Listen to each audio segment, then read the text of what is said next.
السلام علیکم ورحمۃ اللہ وبرکاتہ۔ الحمد للہ نحمده ونستعینه ونستغفره ونؤمن به ونعوذ باللہ من شرور انفسنا ومن سیئات اعمالنا، من يهد الله فلا مضل له ومن يضلل فلا هادي له، ونشهد ان لا اله الا الله وحده لا شريك له، ونشهد أن سيدنا ومولانا محمدا عبده ورسوله، فقد قال الله تبارك وتعالى في القرآن المجيد والفرقان الحميد: أعوذ بالله من الشيطان الرجيم، بسم الله الرحمن الرحيم. قال لئن اتخذت إلها غيري لأجعلنك من المسجونين. قال أولو جئتك بشيء مبين. قال فأت به إن كنت من الصادقين. فألقى عصاه فإذا هي ثعبان مبين، ونزع يده فإذا هي بيضاء للناظرين. صدق الله العظيم وبلغنا رسوله النبي الأمين المكين الكريم. لمن الشاهدين والشاكرين والحمد لله رب العالمين. بعد توحید حکمت والوں شان رسالت کے پروانوں، غوث و خواجہ کے چاہنے والوں، مصطفیٰ جان رحمت صلی اللہ علیہ وسلم کے دیوانوں، یہ آغاز گفتگو سے قبل ہمارا مل کر انتہائی خلوص و محبت کے ساتھ امت حضرہ کی جانب لو لگا کر منصور آقا نامدار مدینے کے تاجدار ہم غریبوں کے غمگسار جناب رحمت مجتبیٰ محمد مصطفیٰ علیہ تحیت و ثنا صلی اللہ تبارک و تعالی علیہ وسلم کی بارگاہ اقدس پناہ میں درود و سلام کر ذرا پیش تو پڑے اللہم صلی اللہ سیدنا مولانا محمد معاذ الجود والکرم وآلہ وصحابہ وبارک وسلم. ایک مدفع علی اللہم صلی اللہ سیدنا محمد القلوب وعلیہا وعافی الابدان وشفائیہا والابصار والضیاء وآلہ وصحابہ دائما ابدا. حصول برکت کے لیے مدفع علی اللہم صلی صلاۃ کاملہ وسلم سلام تعاما علی سیدنا محمد الذی تنحل بالقلب تنفرج بالقرب تقضى بالحوائج تنال بالرغائب وحسن الخواتم ويستسقى الغمام بوجهه الكريم وعلى آله وصحابه في كل لمحة ونفس بعدد كل معلوم لك يا الله يا الله يا الله. اللہ تعالی ارشاد فرماتا ہے کہ قال لئن اتخذت إلها غيري لأجعلنك من المسجونين.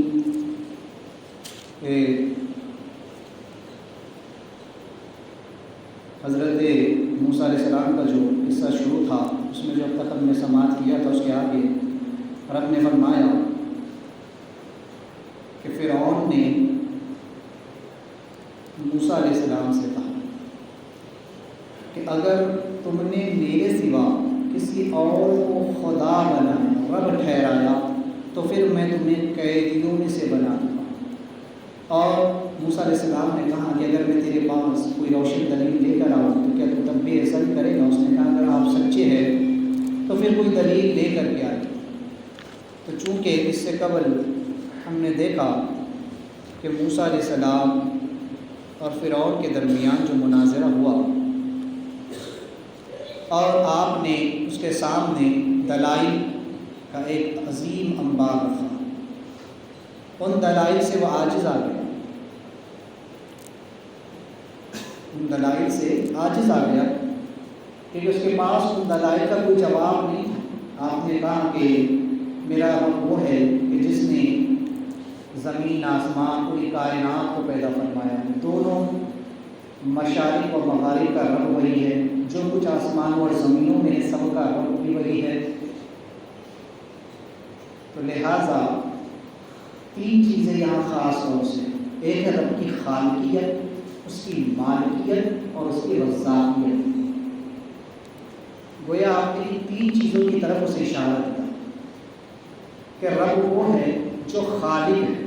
ہر چیز کا پیدا کرنے والا. وہ تو آج تک کوئی چیز پیدا نہ کر سکتا. تیرا اپنا وجود خود اسی خالق کی ایک دلیل ہے. تو اپنے آپ کو پیدا نہیں کر سکتا،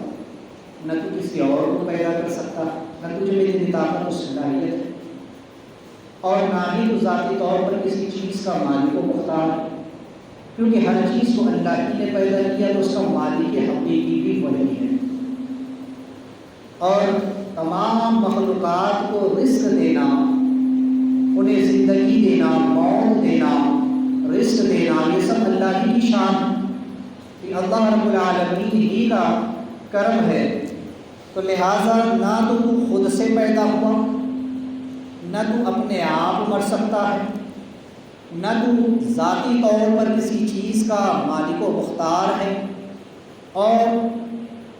تجھے تو نہ اپنی پیدائش کی خبر ہے، نہ موت کی خبر ہے، نہ تو اپنے آپ کو رزق دے سکتا ہے۔ تو جب اپنے آپ پر یہ سب نہیں کر سکتا تو مخلوق کا رب کیوں بنتا ہے؟ تو کیوں کر کہتا ہے کہ میں خدا ہوں، لوگ میری بندگی کریں؟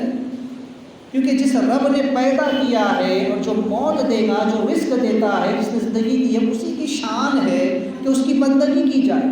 اس کے حضور جھکا جائے۔ تو نے تو کچھ بھی نہیں دیا، تو پھر تیری عبادت کیوں کر کی جائے، تیری بندگی کیوں کر کی جائے؟ تو لہٰذا ہم نے پچھلے جمعہ اسی ضمن میں دیکھا کہ رب العالمین کون ہے، رب کی شان کیا ہے، اور ہر دور میں باطل لوگوں نے کس طریقے سے شرک کا آغاز کیا۔ حضرت نوح علیہ السلام کے زمانے میں، ابراہیم علیہ السلام کے زمانے میں، خود موسیٰ علیہ السلام کے زمانے میں، اور دور حاضرہ کے متعلق بھی میں نے بتایا کہ آج بھی جو لوگ شرک کر رہے ہیں، انہوں نے اپنے من گھڑت، اپنی خود ساختہ جن دیوی دیوتاؤں کو مان رکھا ہے۔ یہ صرف فرضی کردار ہے، ان کے پیچھے حقیقت کچھ بھی نہیں۔ تو اللہ تعالیٰ نے ایسو ہی کے بارے میں فرمایا کہ ما قدر اللہ کا قدر ہی، کہ انہوں نے اللہ کی قدر ہی نہیں جانی۔ کسی نے الگ الگ، میں نے بتایا کہ بنا لیے ہیں بت، پانش برسانے والا، روزی دینے والا،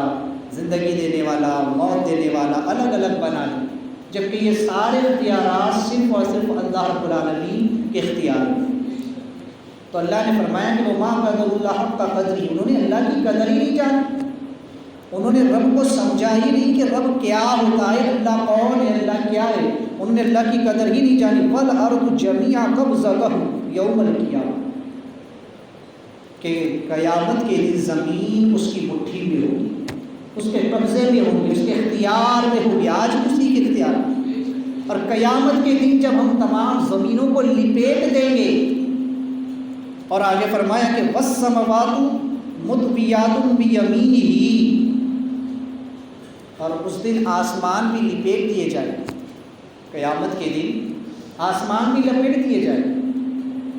یہ زمین، یہ آسمان، یہ چاند، سورج، ستارے، تمام چیزیں جو ہے تو ان کو سب کو فنا ہونا ہے، صرف باقی رہنے والی ذات اللہ رب العالمین کی۔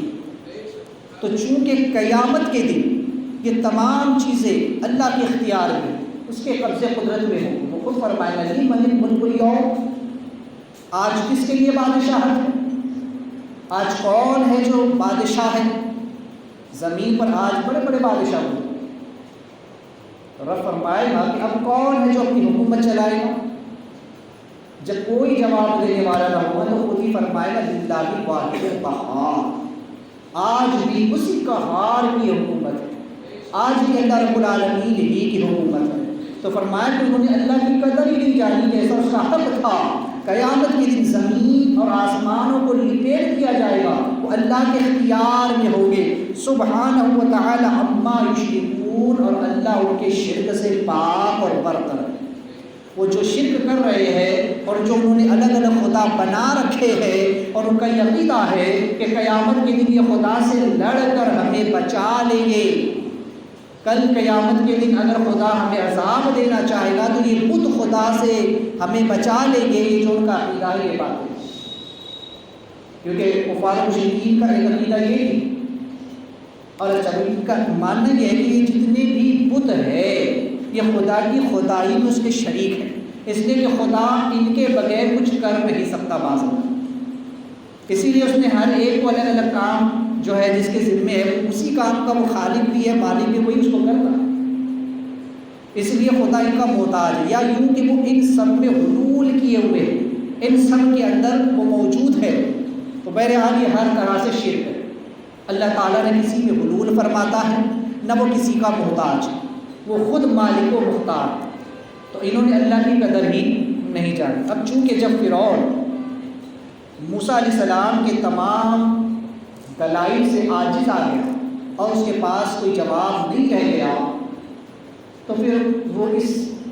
نچلی سطح پر اترا ہے اور کہنے لگا کہ بالا اپنے غرور اور گھمنڈ کے نشے میں، جیسا کہ ہر ظالم و جابر بادشاہ کا یہ طریقہ ہوتا ہے کہ وہ اپنے ماتحتوں کو ڈراتے اور دھمکاتے ہیں، اس انداز میں اس نے موسیٰ علیہ السلام کو سزا سناتے ہوئے کہا، چتونی دیتے ہوئے کہا کہ لئن اتخذت الہا غیری، کہ اگر تم نے میرے سوا کسی اور کو خدا بنایا، میرے علاوہ کسی اور کی بندگی کی، اس کو رب مانا، تو لا اجعلنک من المسجونین، میں ضرور تم کو قیدیوں میں سے بنا دوں، تم کو قید کر دوں گا۔ یہاں پر صاحب تفسیر البیان فرماتے ہیں کہ شاعر فرعون دہریہ تھا، اس لیے کہ اس کا اعتقاد تھا کہ جو کوئی بھی اپنی زور بازو سے کسی ملک کو فتح کر لے، کسی علاقے پر قابض ہو جائے، تو پھر اسے حق ہے کہ وہ ان لوگوں سے اپنی بندگی کروائے مانگتا۔ یا پھر یہ بعض علماء نے فرمایا کہ وہ فرقہ مشبہ سے تعلق رکھتا تھا، جبکہ اس ملعون نے وما رب العالمین کہا، یعنی کہ رب العالمین کیا شے ہے، اس نے یہ سوال کیا۔ چونکہ اب جب انسان نچلی سطح پر اتر آتا ہے تو ویسی حرکتیں کرتا ہے، کہنے لگا کہ میں موسیٰ تم کو قید کر دوں گا، لہٰذا ان لوگوں کے ساتھ تمہیں قید میں ڈال دوں گا جو میری قید میں، جن کا حال یوں ہے کہ جب فرعون کسی کو قید خانے میں ڈالتا تو اس کی قید کون سی ہوتی؟ ایک زمین کے اندر ایک بہت گہرا کنواں ہوگا، بہت گہرا گڑھا ہوگا، اور وہ اتنا تنگ اور تاریخ ہوتا کہ انسان اس میں نہ بیٹھ سکتا نہ اس کے اندر لیٹ سکتا، بیٹھ بھی نہیں سکتا ہے، بس اسے کھڑے ہی رہ جانا، نہ اس میں ہوا کا جلدی گزر ہو، اتنا اندھیرا ہو کہ انسان کو وحشت ہو، اور اتنا تنگ و تاریخ کی حل بھی نہ سکتا، ایسے گڑھے انسان کو ڈال دیا کرتا، اور اس وقت تک انہیں رہنے دیتا جب تک اسے یقین نہیں ہو جاتا کہ وہ مر گیا۔ جب اسے یقین ہو جاتا کہ فلاں مر گیا ہوگا اندر، اسی وقت اس کو وہاں سے نکالتا، یا تو کتنوں کو تو وہیں پڑے رہنے دیتا، وہیں وہ گل سڑ جائے۔ علامہ کاشفی فرماتے ہیں کہ اس کے قیدیوں کا حال یہ ہے کہ اس کی قید کے متعلق مشہور ہے کہ وہ قیدیوں کو ایک ایسے گڑھے کنویں میں پھینک دیتا کہ جہاں کچھ نظر نہ آئے اور نہ ہی کچھ سنائی دے، انہیں اس وقت باہر نکالتا جب اسے یقین ہو جاتا کہ وہ لوگ ہلاک ہو چکے ہوں گے، اور یہ سزا قتل سے بھی زیادہ بدتر تھی، کیونکہ انسان کو اگر قتل کر دے کسی کو کہ اس کو پھانسی دے دی جائے یا فلاں کو گردن مار دی جائے، تو تھوڑی دیر انسان کو تکلیف ہوتی ہے، بھلی شدت کی تکلیف ہو، لیکن تھوڑی دیر جو بھی ہے وقت اتنی ہوتی ہے، اس کے بعد تکلیف نہیں ہوتی۔ لیکن اگر انسان کو کسی ایسی جگہ پر قید کر دیا جائے کہ جہاں ہوا، پانی، روشنی کا گزر نہ ہو، جہاں پر سخت قسم کی اسے تکلیف ہو، بالکل اس طریقے سے وہ قید ہو کر رہ جائے کہ وہ ہل بھی نہیں سکتا، بیٹھ نہیں سکتا، کچھ اور کر نہیں سکتا، تو یہ بڑی زیادہ اذیت ناک ہوتی، جیسا کہ انگریزوں کے زمانے میں کالے پانی کی سزا ہوا کرتی کہ یہ لوگ جب کسی کو سزا دیتے تو کالے پانی کی سزا ایک ایسی جیل میں اسے ڈال دیتے کہ جہاں کوئی اس کا پرسان حال نہ ہو، وہی کیفیت ہوتی، ہوا، پانی وغیرہ گزر نہ ہوتا، بالکل جیسے کھڑے ہے جیسے ہے اسی حال میں ہو رہے۔ تو بہرحال فرعون کا یہ طریقہ کار، تو وہ ایسی سخت سزا کیا کرتا تھا۔ تو اس نے کہا کہ موسیٰ اگر تم نے میرے علاوہ کسی اور کو رب مانا تو پھر میں تمہیں قید کروں گا۔ یہ ہر دور میں ہوتا ہے کہ انسان جب اپنے مد مقابل سے ہار جاتا، جب اس کے پاس دلائل نہیں رہ جاتا، جب اس کے پاس دینے کے لیے جواب نہیں رہ جاتا، تب وہ اتنی نچلی سطح پر اتر آتا ہے۔ اللہ نے فرمایا کہ پھر موسیٰ فرعون سے نرمی سے کلام کرے۔ موسیٰ علیہ السلام نے فرعون کو پہلے پیار سے سمجھایا، نرمی سے سمجھایا، لیکن جب وہ نہیں مانا تو پھر آپ نے اس پر اسے سختی کے ساتھ سمجھایا۔ جب وہ نہیں مانا تو پھر بات مناظرے پر آئی، دلائل پر آئی، اس نے سوالات کیے، موسیٰ علیہ السلام نے اس کے جوابات دیے۔ اب جب وہ جوابات سے بھی عاجز آ گیا اب موسیٰ علیہ السلام کے سامنے وہ زیر ہونے لگا تو اس نے موسیٰ علیہ السلام ہی پر الزام رکھنا شروع کر دیا، انہیں کو برا بھلا کہنا شروع کر دیا، انہیں کو پاگل اور دیوانہ کہنا شروع کر دیا۔ موسیٰ علیہ السلام نے اس کا جواب نہیں دیا بلکہ اس کے سامنے اور بھی دلائل رکھے۔ اب جب اس سے برداشت نہیں ہو سکا تو اس نچلی سطح پر اتر آیا کہ موسیٰ اب اگر تم نے میری بات نہیں مانی، مجھ کو رب نہیں مانا اور اپنی دلائل کو بند نہیں کیا تو پھر میں تم کو قید خانے میں ڈالوں، میں ضرور تم کو قید کروا دوں۔ تو ہر باطل اور ہر جاہل کی یہی کیفیت ہوتی ہے، اسی لیے کہا گیا کہ جاہلوں سے نہ الجھے۔ جو لوگ باطل فرقے والے ہیں ان کی بھی یہی کیفیت ہے کہ جب انہوں نے اپنی کتابوں میں گستاخیاں کی تو حضرت نے پہلے یہ پیار سے سمجھایا، پہلے یہ بتایا، یہ خطوط لکھے کہ دیکھو تمہاری کتابوں میں یہ غلطیاں ہو گئی ہے، تمہارے قلم سے ایسی عبارت لکھی گئی ہے، اس سے توبہ کر لو، اس سے رجوع کر لو۔ جب وہ نہیں مانے تو حضرت نے ان پر سختی، ان کے خلاف جو ہے تو پھر حضرت نے ان پر رد کیا۔ وہ پھر بھی نہیں مانے تب حضرت نے علماء حرمین شریفین سے فتویٰ بنایا، اور حسام الحرمین کا جب وعد ہوا تب یہ لوگ باہر نکل کر کے آئے اور مناظروں کے میدان میں آئے۔ تب حضرت اور ان کے شاگردوں نے مناظرے میں بھی ان کو ہرایا۔ جب مناظروں میں بھی مات کھا گئے تب انہوں نے وہی حرکت اختیار کی کہ پھر حضرت کو برا بھلا کہنا شروع کیا، اور جب یہ عاجز آ جاتے تو مارا پیٹی پر اتر آتے، لڑائی جھگڑوں پر اتر آتے۔ اور ہر باطل کی اور ہر جاہل کی کیفیت ہوتی ہے۔ کسی جاہل کو آپ سمجھانے کے لیے جائیں گے تو وہ آپ ہی کو جو تو برا بھلا کہنا شروع کرے گا، اس کی نچلی سطح یہ ہوگی کہ وہ آپ کو گالی دے گا اور مار پیٹ کرے گا۔ اسی لیے قرآن نے کہا کہ جب جاہلوں سے مخاطب ہونا خاطبهم الجاہلون قالوا السلام، قرآن نے کہا کہ جاہلوں سے الجھو مت، ان سے بحث مت کرو، جب ایسے جاہلوں سے تمہارا پالا پڑ جائے تو انہیں سلام کر کے آگے نکل جاؤ، السلام علیکم، ہمیں تم سے کوئی بات نہیں کرنی، کوئی بحث نہیں کرنی، آگے نکل۔ تو یہ ان کا حال ہوتا ہے۔ لہٰذا جب اس نے یہ بات کہی کہ موسیٰ میں تمہیں قید کر دوں گا تو موسیٰ علیہ السلام نے کہا قال، موسیٰ علیہ السلام نے اس سے کہا اولو جئتک، اگرچہ میں تیرے سامنے لے آؤں بشیء مبین، کوئی روشن دلیل، کوئی کھلی ہوئی چیز، کوئی ظاہر نشانی، کوئی معجزہ میں تیرے سامنے لے کر کے آؤں تو کیا تو پھر بھی جو ہے تو مجھ کو قید کرے گا؟ موسیٰ علیہ السلام نے اس کے سامنے بات رکھی کہ اگر میں کوئی ایسا معجزہ لاؤں جو رب تعالیٰ کے وجود کی جامع دلیل ہو اور میری نبوت کی واضح برہان، تو کیا تو تب بھی مجھے قید کرے گا؟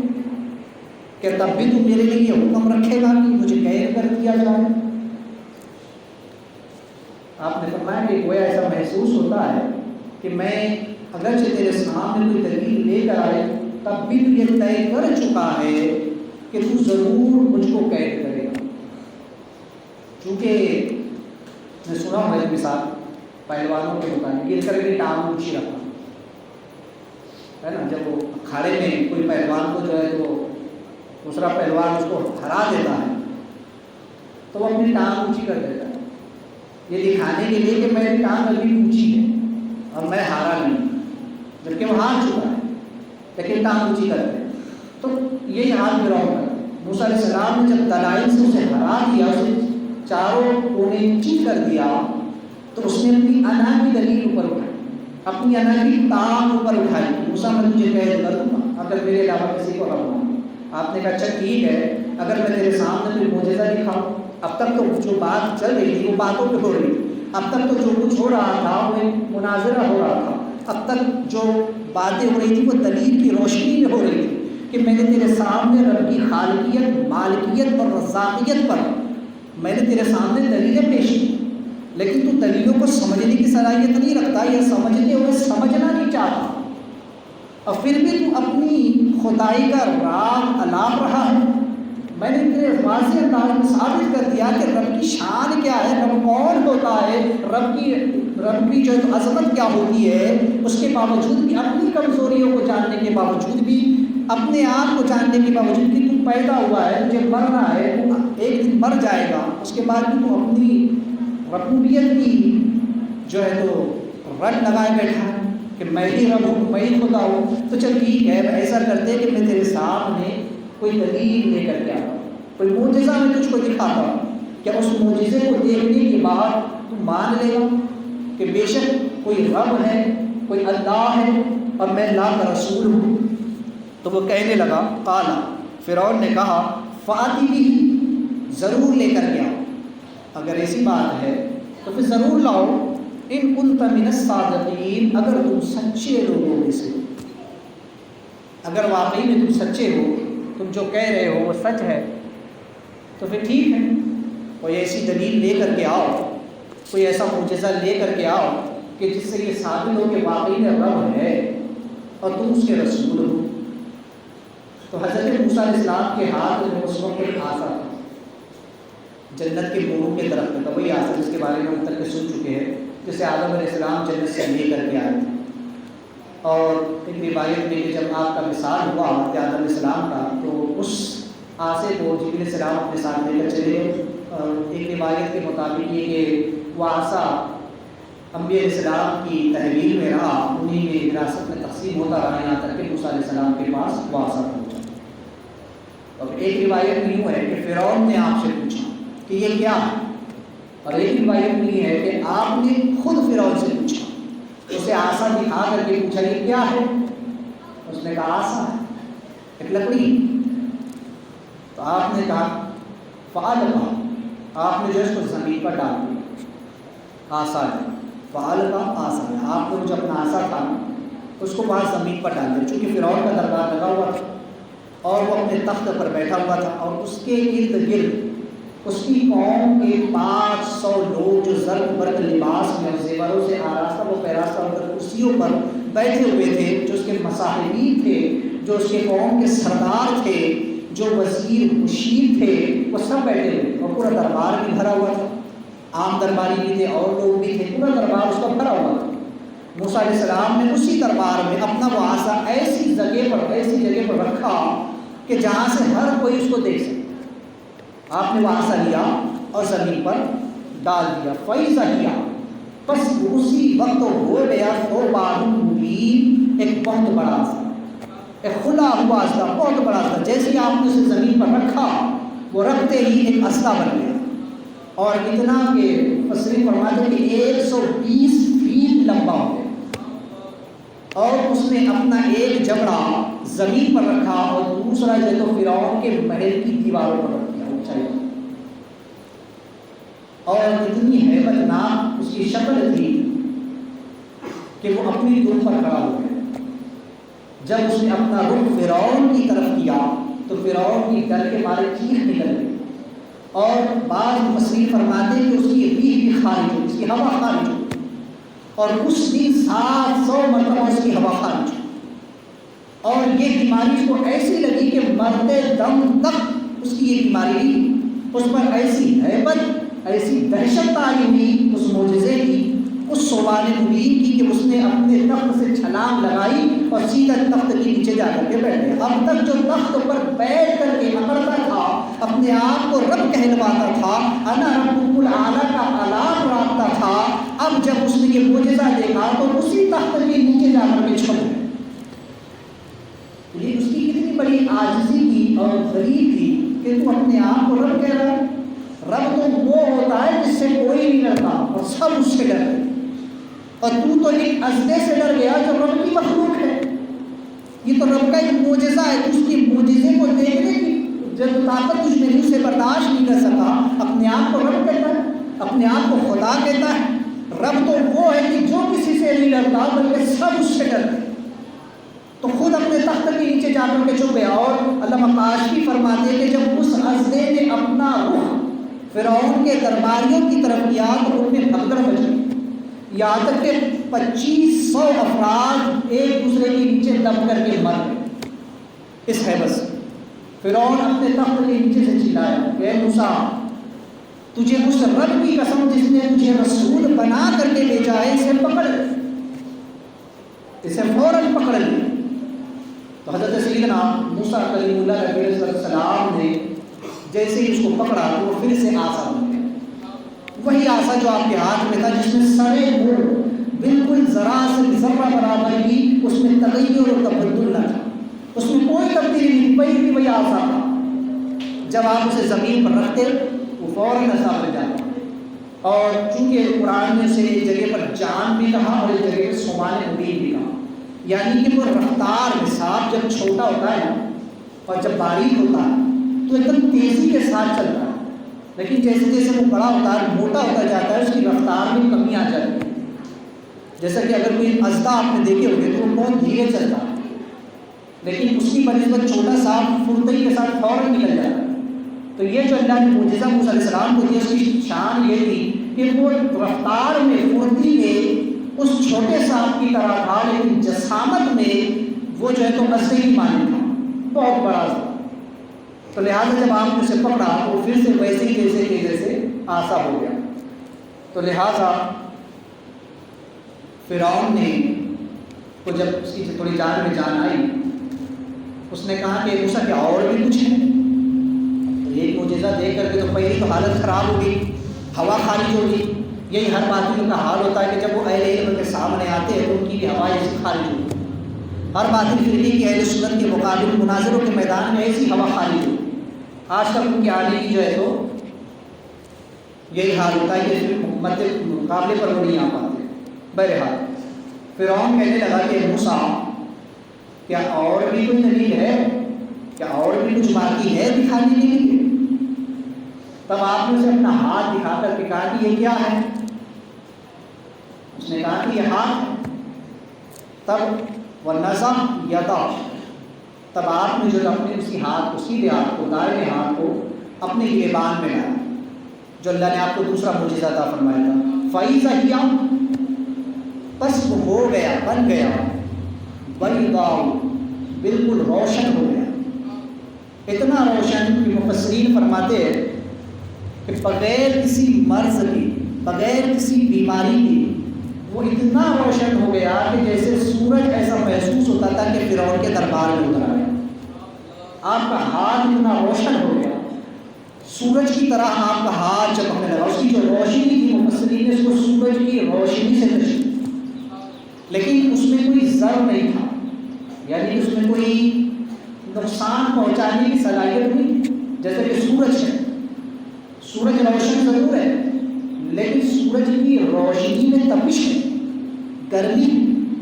جیسے جیسے یہ قریب آتا ہے تو اس کی گرماہٹ بڑھتی جاتی ہے۔ جیسے کہ ہم دیکھتے ہیں کہ گرمیوں کے موسم میں چونکہ زمین سورج کے زیادہ قریب ہوتی ہے، سورج زمین کے زیادہ قریب ہوتا ہے، تو اس وقت تاپمان جو ہوتا ہے درجہ حرارت کو زیادہ بڑھا ہوا ہوتا ہے، اور جب یہ زمین سے دور ہوتا ہے سردی کے دنوں میں، بارش میں، تو اس کی حرارت کم ہوتی ہے۔ اور قیامت کے دن کے بارے میں فرمایا گیا کہ سورج سوا نیزے پر اور ہر انسان اپنے پسینے میں شرابور ہو، اور اس دن سورج، آج سورج کی پیٹھ ہماری طرف ہے، اس دن سورج کا منہ ہماری طرف ہے۔ یا حال یہ ہے کہ اگر کبھی ٹیمپریچر 50-60 کے اوپر چلا جائے تو آگ لگنا شروع ہو جاتی ہے، اگر زیادہ ہو جائے تو یہ زمین ہی جل کر کے خاک ہو جائے۔ اور قیامت کے دن یہ سورج سوا نیزے پر ہوگا اور اس دن اس کا رخ ہماری طرف ہوگا، تو ذرا سوچیں کہ وہ کیسا دن ہوگا۔ تو چونکہ سورج میں گرمی ہے اور چاند میں ٹھنڈک ہے، چاند رات میں نکلتا ہے، اس میں ٹھنڈک ہوتی ہے، اس کی روشنی میں انسان کو تکلیف نہیں ہوتی، اور اتنا بھی ٹھنڈا نہیں ہوتا ہے کہ اس میں جو ہے چلنے میں انسان کو دقت محسوس ہو۔ تو یہ جو موسیٰ علیہ السلام کا معجزہ تھا ید بیضا کا، اس میں روشنی تو تھی لیکن حرارت نہیں تھی، نقصان پہنچانے والی صلاحیت اس میں نہیں تھی، صرف بس میں ایک معجزہ تھا تاکہ وہ دیکھے اور جانے کہ اللہ تعالیٰ نے موسیٰ علیہ السلام کے ہاتھ کو کتنا روشن فرمایا کہ وہ جو ہے تو للناظرین، دیکھنے والوں کے لیے بالکل چمکدار ہو گیا۔ صاحب تفسیر البیان اس مقام پر فرماتے ہیں کہ موسیٰ علیہ السلام کے ہاتھ کا نور سورج کی روشنی کی طرح تھا، جیسے سورج کی روشنی سے آنکھیں خیرہ ہو جاتی ہے، ایسے ہی موسیٰ علیہ السلام کے ہاتھ کو اس وقت دیکھنے سے آنکھیں جو ہے چندھیا جاتی ہیں، یعنی جیسے ہم اگر آج سورج کی طرف نظر کریں تو ہم سورج کو دیکھ نہیں سکتے، زیادہ ہم سورج پر نظر ٹکا کر نہیں رکھ سکتے، ایسے ہی موسیٰ علیہ السلام جب اپنے ہاتھ کو ید بیضا بناتے تو اس وقت جو ہے تو آپ کے اس ہاتھ کو دیکھنے کی طاقت کسی میں نہیں ہوتی، جب آپ کا ہاتھ اپنے اصل حالت میں ہوتا تو کوئی بھی دیکھ سکتا تھا، لیکن جب وہ ہاتھ معجزہ بنتا، جب وہ ہاتھ روشن ہوتا، ید بیضا بنتا، تو پھر کوئی بھی اس ہاتھ کو دیکھ نہیں پاتا تھا، اس پر نظر نہیں جم پاتی تھی اس ہاتھ کے اوپر۔ اب یہاں دو چیزیں میں بتاؤں، پہلے تو کہ موسیٰ علیہ السلام کو اللہ نے یہ جو معجزہ عطا فرمایا ید بیضا تھا، تو ہاتھ روشن تو ہوتا لیکن اس کے اندر حرارت نہیں ہوتی اور کوئی اس کو دیکھ نہیں پاتا تھا۔ اور یہ جو دونوں معجزے تھے، ثعبان مبین اور ید بیضا، یہ دونوں اللہ نے موسیٰ علیہ السلام کو اس پر اختیار کلی عطا فرمایا۔ آپ جب چاہتے اس عصا کو زمین پر رکھ دیتے وہ عصا ہو جاتا، آپ جب چاہتے اس ہاتھ کو اپنے گریبان میں ڈالتے اور نکالتے تو وہ سورج کی مانند روشن ہو جاتا۔ اس کا اختیار اللہ نے دیا تھا کہ آپ جب چاہے اس کو عمل میں لا سکتے۔ اور مفسرین فرماتے ہیں کہ یہ دونوں معجزے صرف 2 ہی مرتبہ جو ہے تو وجود میں لائے، 2 یا 3 مرتبہ، بس اس سے زیادہ نہیں۔ ایک تو جب اللہ تعالیٰ نے آپ کو وادی نور، وادی طویٰ میں، کوہ طور پر جب اللہ نے یہ معجزے عطا فرمائے، اس وقت عصا جو ہے تو اژدہا بنا اور آپ کا ہاتھ روشن ہوا۔ دوسری مرتبہ جب فرعون کے دربار میں آپ پہنچے اور وہاں آپ نے اس معجزے کا اظہار فرمایا، اس کو دلیل کے طور پر آپ نے جب معجزے کو رکھا تو یہ دوسری مرتبہ وہ عصا اژدہا بنا اور آپ کا ہاتھ روشن ہوا۔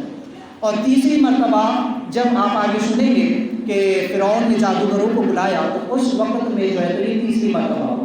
مفسر فرماتے ہیں کہ بس 3 مرتبہ ہوا ہے، لیکن اختیار اللہ نے موسیٰ علیہ السلام کو عطا فرمایا۔ آپ جب چاہے اس عصا کو اژدہا بنا سکتے، جب چاہتے اپنے ہاتھ کو ید بیضا بنا سکتے۔ یہاں سے پتہ چلا کہ اللہ تعالیٰ انبیاء کو جب معجزہ عطا فرماتا ہے تو اس معجزے پر اختیار بھی عطا فرماتا ہے۔ جو لوگ یہ کہتے ہیں جن کا عقیدہ یہ ہے کہ نبی کو کسی بات کا اختیار نہیں ہوتا، نبی کسی کام جو تو بات کا مالک و مختار نہیں ہے، معاذ اللہ، جیسے کہ تقویۃ الایمان اسماعیل دہلوی نے لکھا کہ جس کا نام محمد یا علی ہے وہ کسی بات کا مالک و مختار نہیں ہے۔ اللہ تعالیٰ جب انبیاء کو معجزہ دیتا ہے، اختیار دیتا ہے تو اس پر اختیار بھی عطا فرماتا ہے، انہیں تصرف عطا فرماتا ہے، انہیں غیب عطا فرماتا ہے، ان کی آنکھوں کو روشن فرماتا ہے، تو اللہ تبارک و تعالیٰ انہیں اختیار بھی مکمل عطا فرماتا ہے۔ وہ جب چاہتے ہیں اپنی ان صلاحیتوں سے کام لے سکتے ہیں، انہیں استعمال میں لا سکتے۔ تو موسیٰ علیہ السلام کو جو معجزہ عطا ہوا تو وہ معجزہ صرف جزوی تھا، کلی نہ تھا۔ موسیٰ علیہ السلام کو اللہ نے جو معجزہ عطا فرمایا یہ جزوی تھا، کلی معجزہ نہ تھا، صرف آپ کا ہاتھ روشن ہوتا تھا، اور وہ بھی تب جب آپ چاہتے اور اسے گریبان میں ڈال کر نکالتے تب آپ کا ہاتھ جو ہے تو روشن ہو جاتا تھا۔ تو صرف آپ کے ہاتھ کو، اور وہ بھی صرف بعض مفسرین نے فرمایا کہ جیسا پنجہ جس کو ہم بولتے ہیں اتنا ہی روشن ہوتا، ید بیضا میں صرف آپ کا انگلیاں اور پورا پنجہ اتنا ہی جو ہے تو وہ روشن ہوا کرتا تھا۔ لیکن اللہ تبارک و تعالیٰ نے اپنے محبوب صلی اللہ تعالی وسلم کے پورے وجود کو معجزہ بنایا۔ حضور کا پورا وجود سراپا، حضور کا سر کے بال سے لے کے پیر تک، حضور کے ناخنوں تک کو اللہ نے معجزہ بنایا۔ آج بھی حضور کے جسم کا سایہ نہیں، حضور کے منہ مبارک شریف آج بھی موجود ہے، اور آقا کریم صلی اللہ علیہ وسلم کے ناخن شریف کو بھی اللہ نے معجزہ بنایا۔ تو آقا کریم صلی اللہ علیہ وسلم کے پورے وجود کو اللہ نے معجزہ بنایا۔ حضرت موسیٰ علیہ السلام تو جب چاہتے صرف اپنے ہاتھ کو، اپنے پنجے کو روشن فرماتے، لیکن مصطفیٰ کریم صلی اللہ علیہ وسلم کی شان کیا ہے، ان کی عظمت کیا ہے، صرف ایک تو روایت سن لے بات آئی ہے تو کہ حضرت سیدہ عائشہ صدیقہ رضی اللہ تعالیٰ عنہا فرماتی ہے کہ ایک مرتبہ رات کا وقت تھا اور میں کپڑے جو تو سی رہی اور اچانک میری سوئی میرے ہاتھ سے گر کر کے جو تو چھوٹ گئی۔ میں نے سوئی کو بہت ڈھونڈا لیکن نہیں ملی۔ سرکار تشریف لائے، کہا کہ عائشہ کیا ڈھونڈ رہی ہو؟ میں نے کہا یا رسول اللہ میری سوئی گم ہو گئی ہے۔ سرکار نے مسکرا دیا، سرکار نے اتنا مسکرایا کہ آپ کے دندان شریف، آپ کے دانت شریف نظر آئے اور ان دندان سے ایسی روشنی، ایسا نور نکلا کہ میں نے اپنی سوئی کو ڈھونڈ لیا۔ یہاں موسیٰ علیہ السلام صرف اپنے ہاتھ کو روشن فرماتے، لیکن آقا کریم صلی اللہ علیہ وسلم مسکراتے تو حضور کے مسکرانے سے، حضور کے دندان سے ایسا نور نکلتا کہ سیدہ عائشہ اپنی گمی ہوئی سوئی کو جو تلاش کرتی۔ سیدہ عائشہ نے ایک مرتبہ سوال بھی کیا تھا کہ یا رسول اللہ، حضرت یوسف علیہ السلام کو اللہ نے بہت خوبصورت بنایا، حضرت یوسف علیہ السلام کا چہرہ، آپ کا وجود اتنا روشن تھا، اتنا خوبصورت تھا کہ لوگوں کی نگاہ نہیں ٹھہر پاتی تھی، اسی لیے آپ اپنے چہرے پر نقاب ڈال کر رکھتے تھے، اور آپ تو اللہ کے حبیب ہیں، تو یا رسول اللہ آپ کے چہرے پر نقاب کیوں نہیں؟ تو حضور فرماتے کہ عائشہ، اللہ نے میرے نور پر، میرے جمال پر اللہ نے اپنی حکمت سے پردے ڈال رکھے، اگر میں ایک پردہ بھی اٹھا دوں تو پھر کسی کو تاب نہیں کہ وہ مجھ کو دیکھ سکے۔ شب معراج جب جبریل علیہ السلام حضور علیہ السلام کو لینے کے لیے آئے تو مفسرین فرماتے ہیں کہ 70,000 فرشتے آپ کے ساتھ، اور ہر ایک فرشتے کے ماتحت 70,000 فرشتے تھے، اور ہر فرشتے کے ہاتھ میں جنت کی نورانی قندیل تھی، اور اس قندیل کے بارے میں مفسرین فرماتے ہیں کہ وہ ایسی روشن تھی کہ اگر ایک قندیل بھی جنت کی زمین پر لائی جائے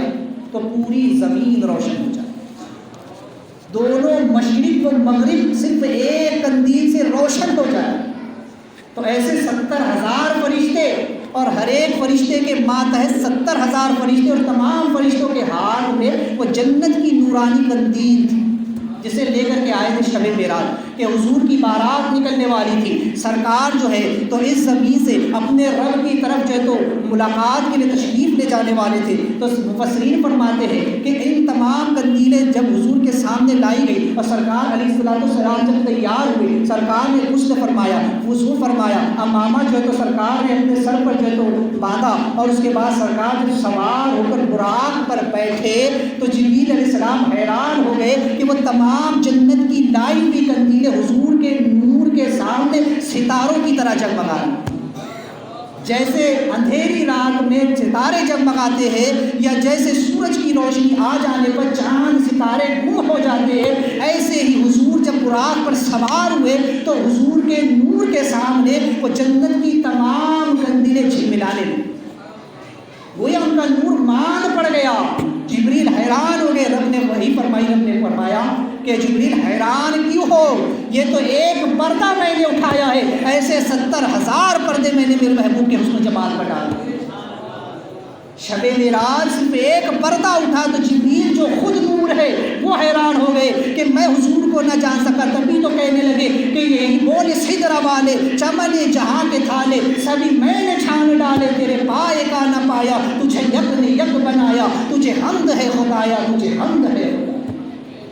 جبریل بھی حیران ہے کہ یا رسول اللہ، میں نے پوری زمین کو، ہر چیز کو کھنگال لیا، لیکن آپ کے جیسا نہیں پایا، بے شک رب نے آپ کو یکتا بنایا ہے، بے مثل اور بے مثال بنایا۔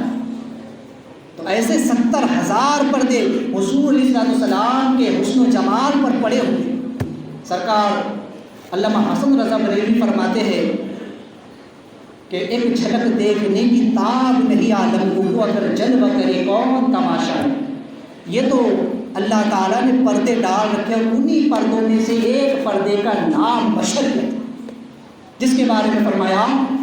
قل انما انا بشر مثلکم، محبوب آپ فرما دیجیے لوگوں ظاہری صورت میں تمہارے جیسا انسان۔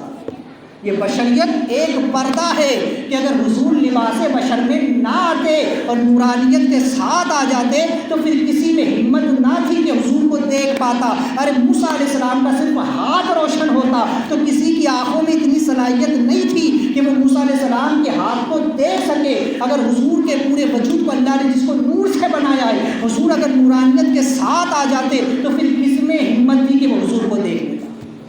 لوگ حضور کو دیکھ سکے، اس لیے اللہ نے حضور کو بشریت کا پردہ عطا فرمایا۔ لیکن بے وقوف یہ سمجھے کہ نبی ہماری طرح ایمان،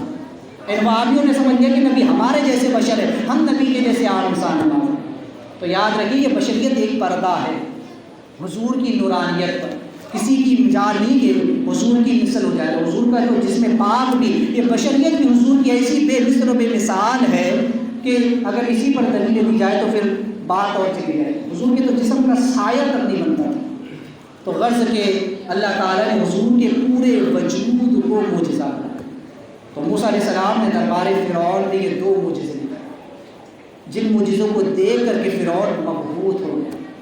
بالکل جو ہے تو ساکت ہو گیا. اب اس کے پاس اور کچھ رہا بھی نہیں کیا وہ پوچھے موسیٰ علیہ السلام سے. اب ڈر تھا کہ اگر کچھ اور پوچھ اور وہ کچھ اور بتا دے تو پوری قوم ایسا نہ ہو کہ موسیٰ کی طرف چلی جائے. پہلے تو ایک اتنا خطرناک ہنستا اور اوپر سے یہ بیزا روشن ہاں. تو اب اسے ڈر لگنے لگا کہ ایسا نہ ہو کہ میری قوم جو ہے تو میری خدائی کو چھوڑ دے. اور پہلی تو موسیٰ علیہ السلام نے بھاری بھاری دلیلیں پیش کر دی اور اوپر سے 2 معجزے بھی دکھا دیے. تو اب اسے جو ہے تو بڑی فکر نہ ہو. تو آگے اس نے کیا کہا انشاءاللہ تعالیٰ اسے ہم آگے آئندہ سماعت کریں. بہرحال یہ حضور علیہ السلام کی بھی نورانیت ہے اور حضرت موسیٰ علیہ السلام کے اس قصے میں ہمارے لیے بھی عبرت ہے. حضرات چونکہ مسائل کا سلسلہ شروع ہے اور آج نماز کا 30واں فرض قرأت، اس کے متعلق چند مسائل سماعت کریں. قرأت یعنی کہ پڑھنا، یعنی نماز میں قرآن کا پڑھنا، یعنی کہ قرآن مجید کا اس طرح سے پڑھنا کہ تمام حروف اپنے مخرج سے صحیح طور سے ادا کیے جائیں، کہ ہر حرف اپنے غیر سے صحیح طور پر ممتاز ہو جائے. جب ہم قرآن پڑھتے ہیں تو قرآن کے جو حرف ہیں تو وہ اس طریقے سے ادا ہو کہ ہر حرف پہچانا جائے کہ یہ کون سا حرف ہے نا. کیونکہ بعض حرف ایسے ہیں کہ جن کی آواز یکساں ہے لیکن ان کا مخرج جدا ہے. جیسے مثال کے طور پر تا، جیسا الف اور عین اور حمزہ، ان کی آواز ایک جیسی ہوتی، ایک ہی نکلتی، لیکن الف کہاں سے ادا ہوگا، عین کہاں سے ادا ہوگا اور حمزہ کہاں سے ادا ہوگا. تا یہ 2 طرح کا ہے. تو ایک تا کہاں سے ادا ہوگا، دوسرا تا کہاں سے ادا ہوگا. زا جو ہے یہ 3 یا 4 جو ہے تو قسم کے ہیں، تو یہ کہاں سے ادا ہوگا. تو ہر حرف کا ایک الگ مخرج ہے کہ کون سا حرف کہاں سے نکلے گا. تو قرأت کا مطلب یہ ہے کہ قرآن اس طرح سے پڑھا جائے کہ ہر حرف کی پہچان ہو جائے کہ کون سا حرف پڑھا جائے. دوسرا یہ کہ آہستہ پڑھنے میں ضروری یہ ہے کہ اتنی آواز ہو کہ خود کو سنائی دے،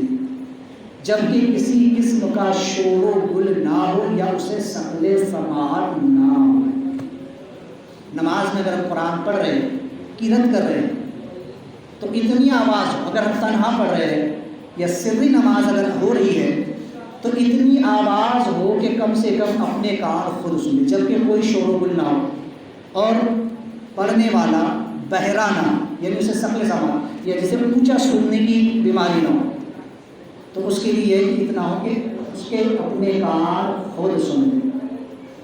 بعض لوگ جو ہے تو زیادہ زور سے پڑھتے ہیں، اس سے پہلے بھی ہمارا کہتا ہوں اتنی بھی زور سے نہ پڑھے کہ بازو والے کو خلل. کبھی کبھی لوگ اتنی زور سے تکبیرات بھی کہہ دیتے کہ امام کو شک ہونے لگتا ہے کہ یہ لقمہ تو نہیں دیا جا رہا. بعض لوگ امام کے پیچھے جاتے ہوئے رکوع میں سجدے میں بھی اللہ اکبر کہتے تھے، اتنی زور سے کہتے کہ ان کی آواز تھوڑی بلند ہو جائے. امام کو بھی کبھی کبھی شک ہونے لگتا ہے کہ لقمہ تو نہیں دیا جا رہا. تو اتنی آواز ہو کہ اپنے کان خود سنیں، دوسرے تک کے پہنچانا کوئی ضروری نہیں ہے. قرأت فرض ہونے سے مطلق ایک آیت کا پڑھنا فرض کی 2 رکعتوں میں اور وتر و سنت و نوافل کی ہر رکعت میں امام و منفرد پر فرض ہے. یعنی کہ مطلق ایک آیت تمام الحمدللہ رب العالمین پوری ایک آیت کا پڑھنا فرض ہے. فرض نماز کی پہلی 2 رکعتوں اور وتر سنت نفل وغیرہ کی ہر رکعت میں جو ہے تو قرأت فرض ہے. اتنا ہو کہ کم از کم ایک آیت پڑھی جا سکے. اور فرض کی کسی رکعت میں قرأت نہ کی یا صرف ایک ہی رکعت میں قرأت کی اور نماز مکمل کر لی تو اس کی نماز نہیں ہے. اگر ایک ہی رکعت میں قرأت کسی نے کیا بھول گیا دوسری رکعت میں پڑھے گی یا کسی بھی رکعت میں نہیں پڑھا